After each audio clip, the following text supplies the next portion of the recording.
судот без реакција, за да створи ред во судница, им дозволи на одбраната,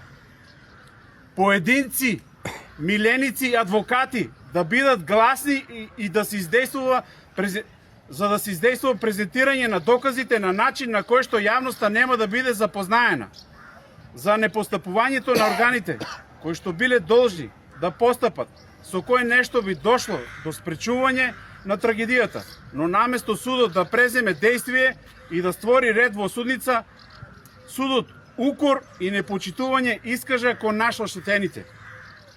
кои што дававме подршка на обвинителката. Му препорачуваме на судот да ја заврши својата работа честно, законски и праведно, затоа што ние веќе немаме сила да поднесуваме нови неправди. Ние сме родители кои го изгубиле највредното што го имале и живееме како живи мртовци.